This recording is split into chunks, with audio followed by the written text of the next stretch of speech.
Aqui, nós vamos falar de outras situações em que o mercado sozinho não é capaz de entregar o resultado mais eficiente. A primeira delas, quando a ação de um agente tem um impacto sobre o bem-estar de terceiros que não participaram daquela ação. Esses terceiros não tiveram poder de escolha nessa ação e seu bem-estar não foi considerado. Trata-se de uma externalidade. Esse período de Covid é cheio de exemplos de externalidades. Se uma pessoa não usa máscara, não higieniza as mãos e não segue o certo distanciamento, ela aumenta as chances de contaminação dos demais. Nos momentos mais críticos, descuidos poderiam aumentar as chances de um colapso do sistema de saúde, com consequências para os que viessem a precisar de respiradores. Obviamente, o nível de risco que será corrido vai tentar balancear os diferentes trade-offs envolvidos em cada caso. Uma outra situação grave envolvendo a externalidade é a poluição. Quase tudo que nós consumimos gera poluição, tanto na produção quanto no descarte. Alguns itens geram maior impacto ambiental do que outros, como carne bovina e viagens aéreas. As emissões de gases de efeito estufa geram um custo para todos, em termos de aquecimento global, instabilidade climática e os seus desdobramentos. Vamos considerar um exemplo. A geração de energia elétrica por unidades à base de carvão. Digamos que essas curvas representam demanda e oferta de energia elétrica, e esta é a quantidade de equilíbrio. Só que a produção de energia elétrica gera externalidades por conta das emissões de dióxido de carbono na atmosfera. Digamos que esse custo externo é de R$100 por megawatt produzido. Este é o custo de lidar com as consequências da poluição gerada ao se produzir 1 megawatt de eletricidade. Neste caso, o custo para a sociedade como um todo de produzir cada megawatt de eletricidade é o custo para a geradora, que é dado pela curva de oferta, mais o custo externo de R$100. Esta curva representa o custo social da produção de eletricidade. Esta seria a quantidade socialmente ótima. Mas na quantidade de equilíbrio de mercado, nós produzimos mais do que isso. Para todas essas unidades, o custo total de produção de cada uma dessas unidades para a sociedade excede o benefício que elas geram para aqueles que consomem essas unidades. Há um peso morto ou perda social nesse mercado.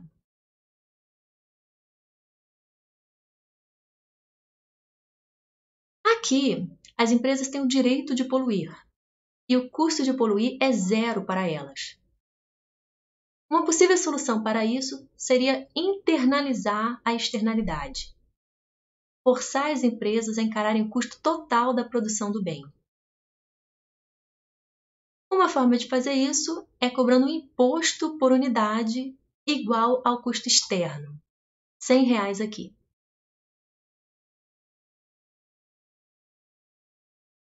Equivalentemente, nós podemos fazer um leilão de permissões para poluir. Por exemplo, cada permissão dá o direito de emitir o equivalente a 1 tonelada de dióxido de carbono.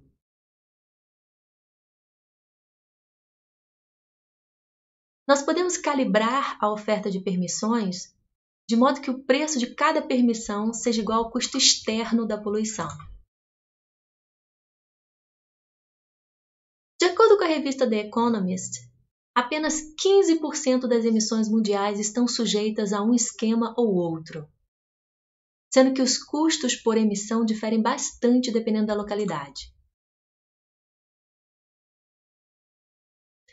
De qualquer forma, como o imposto recai sobre a produção, não o consumo, isso gera um incentivo para a transferência da produção para países que não aderiram à causa. E isso não resolve o problema da poluição mundial. O ideal seria um mercado global de emissões. A externalidade também pode ser positiva. Por exemplo, imagine que nós temos algumas vacinas contra o Covid-19. Digamos que essas são as curvas de demanda e oferta de vacinas. E esta é a quantidade de equilíbrio nesse mercado.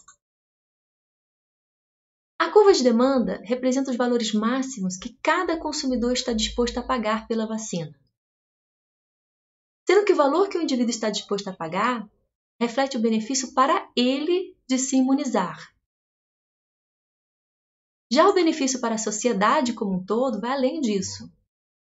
Ao se imunizar, essa pessoa reduz as chances de disseminação do vírus para toda a sociedade.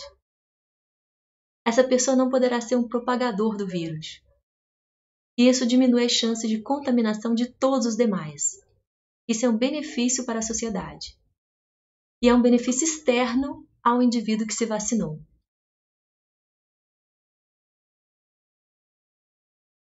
Digamos que nós podemos atribuir um valor monetário para esse valor externo.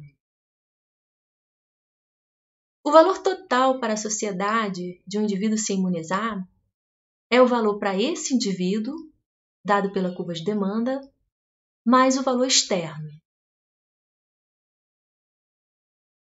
Nós podemos repetir esse raciocínio para cada ponto nesta curva e teremos o valor social total das pessoas se imunizarem. Esta curva representa o valor social. E esta é a quantidade eficiente, ótima ou socialmente desejável. Perceba que esta quantidade é maior do que a quantidade de equilíbrio nesse mercado. Na quantidade de equilíbrio, o valor social de algumas unidades extras excede seu custo de produção. A não produção dessas unidades gera uma perda social.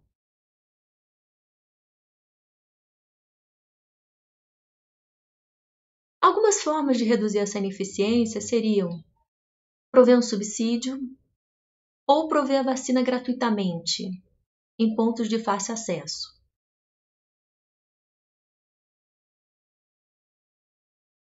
Perceba que se todos os indivíduos ao meu redor estiverem imunizados, o benefício externo de eu me imunizar é zero.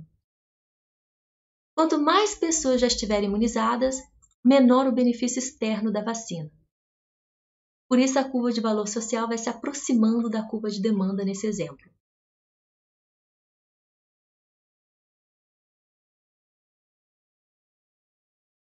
Vamos agora para outra situação em que o mercado falha em gerar o resultado mais eficiente: os bens públicos.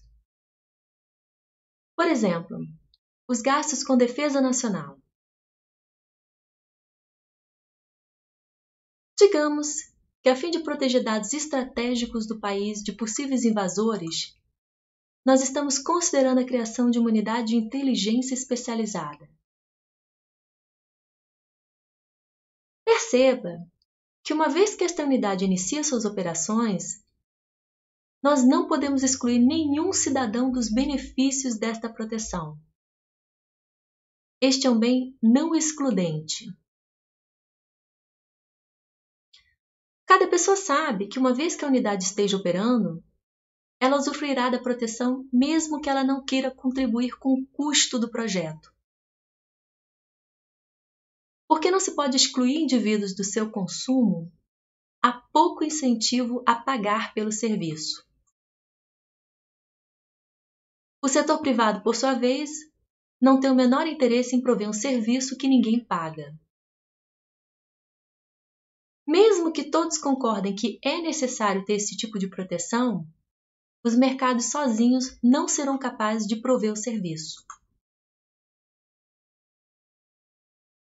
Neste caso, a intervenção do governo cobrando impostos para financiar o projeto pode reduzir esta ineficiência.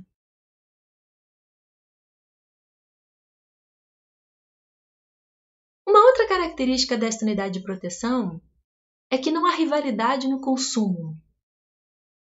Se amanhã nasce um cidadão, isso não diminui meu benefício com o serviço. O fato de uma pessoa se beneficiar com o serviço não reduz o benefício dos demais. Trata-se de um bem não rival. Um bem que é não rival e não se pode excluir as pessoas do seu consumo, nós chamamos de bem público.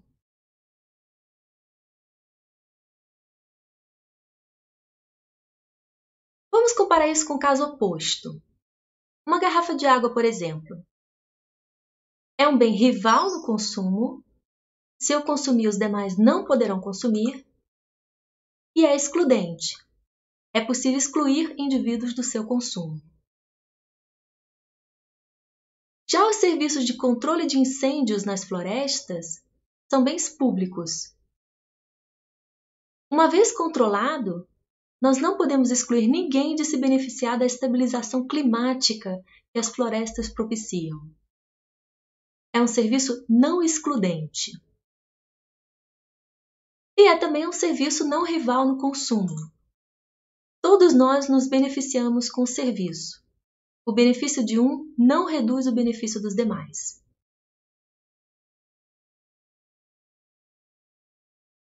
Em economia, um bem público não tem nada a ver com o fato do bem ser ou não ser provido pelo governo.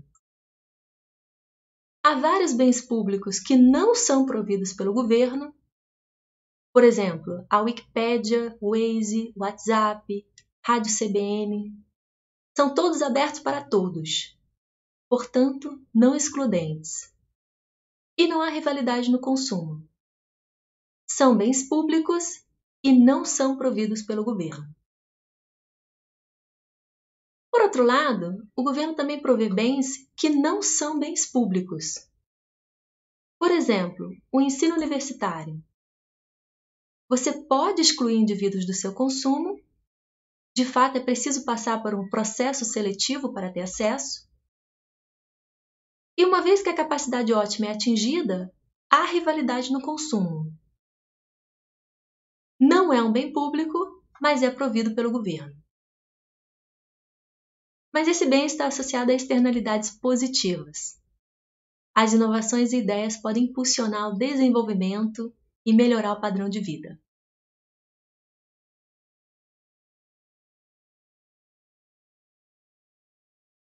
Os problemas associados ao bem público estão em toda parte. Por exemplo, eu trabalhei em um lugar que na cozinha dos funcionários havia uma lista das pessoas que podiam usar o micro-ondas, que foram aqueles que contribuíram para a compra do micro-ondas. Naquele contexto, o micro-ondas é um bem público. Uma vez comprado, todos os funcionários teriam acesso ao micro-ondas na cozinha comum, não excludente. Porque uma pessoa usa, isso não impede os demais de usarem também, não rival. Na hora de comprar o micro-ondas, foi proposto ratear os custos. Só que cada um tem um incentivo a pegar carona. Não pagar, deixar que os demais comprem o micro-ondas e depois usá-lo. No caso de um bem público, todo mundo tem um incentivo a pegar carona. A pessoa se esquiva na hora de pagar o custo do bem porque ela sabe que não pode ser excluída do seu consumo. A lista foi uma forma de reduzir o problema do carona. Não era possível excluir os não pagantes, mas era possível constrangê-los.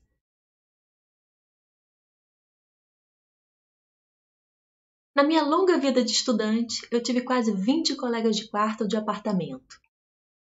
Daí você percebe que eu sei tudo sobre as ineficiências causadas pelos bens públicos. Um problema recorrente é a limpeza das áreas comuns. Algumas vezes, opta-se por contratar uma prestadora de serviço. E aí os colegas precisam decidir sobre a frequência das visitas da prestadora de serviço. Vamos considerar um exemplo simples. Digamos que há 3 colegas de apartamento, A, B e C. Estas são as disposições a pagar pelo serviço para cada indivíduo. Por exemplo, A está disposta a pagar até R$100 pela primeira visita da prestadora em uma semana. Pela segunda visita na mesma semana, A está disposta a pagar R$60. E assim vai.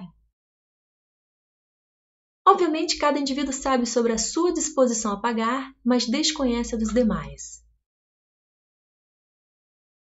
O valor total que eles estão dispostos a pagar pelo serviço é 220 pela primeira visita, 120 pela segunda visita e assim vai. Como não há rivalidade no consumo, todos vão consumir o bem na mesma quantidade, o valor do bem para essa sociedade é a soma do valor para cada um. Suponha que o custo do serviço é R$90 por visita. A regra comumente adotada nesses casos é que os três dividirão os custos igualmente e precisa haver consenso sobre cada visita. Se cada um paga R$30, todos concordarão sobre a primeira visita em uma semana. Com essa primeira visita, A obtém um excedente de R$70, B obtém um excedente de 50 e C de 10. Já a segunda visita em uma mesma semana, C não concordará. C teria um excedente negativo de R$10 com essa visita.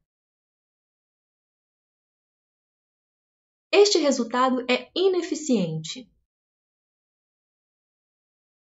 porque os três juntos estão dispostos a pagar até R$120 pela segunda visita, e só custa R$90. O excedente total dessas pessoas poderia aumentar em R$30 com a segunda visita. Uma forma de resolver esse problema seria aqueles que valorizam mais o serviço pagam mais. Mas se você paga mais dependendo do quanto você diz que o serviço vale para você, você terá pouco incentivo para revelar a verdade.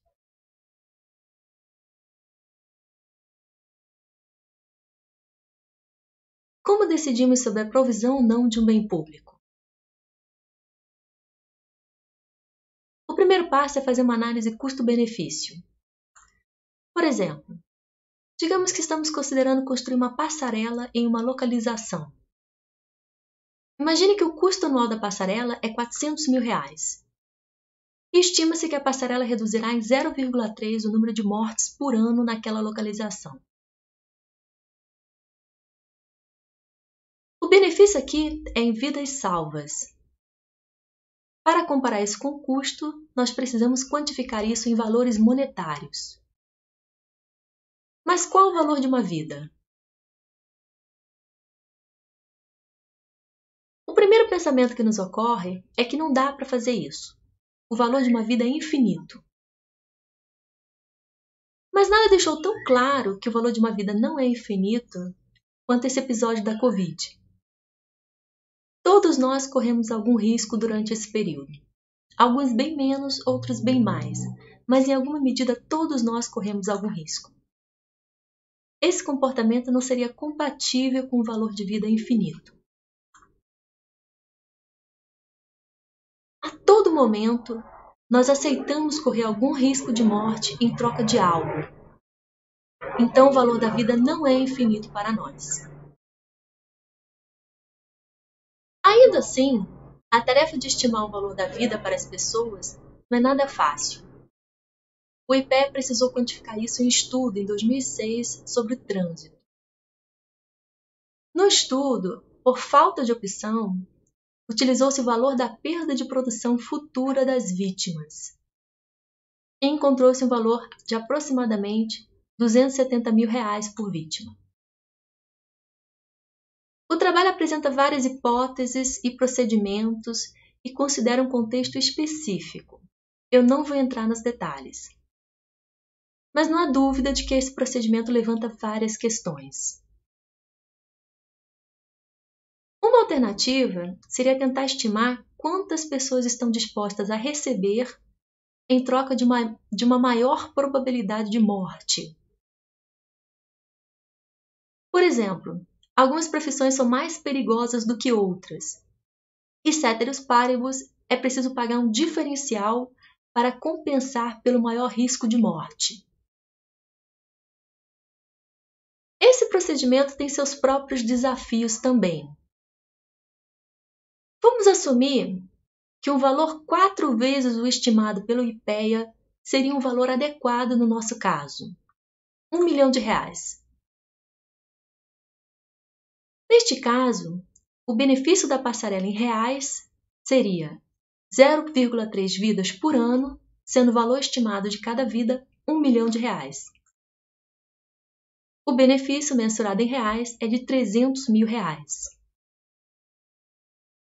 sendo que o custo é de R$ 400 mil. Aqui, uma análise custo-benefício não recomenda a construção da passarela.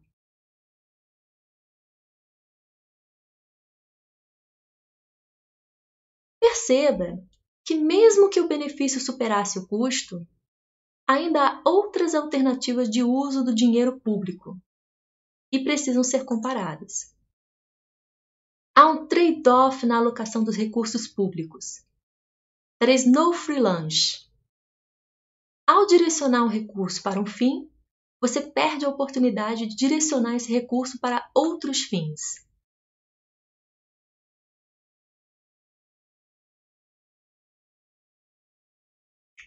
Por último, eu gostaria de falar dos bens que não são excludentes, mas há rivalidade no consumo. Os recursos comuns.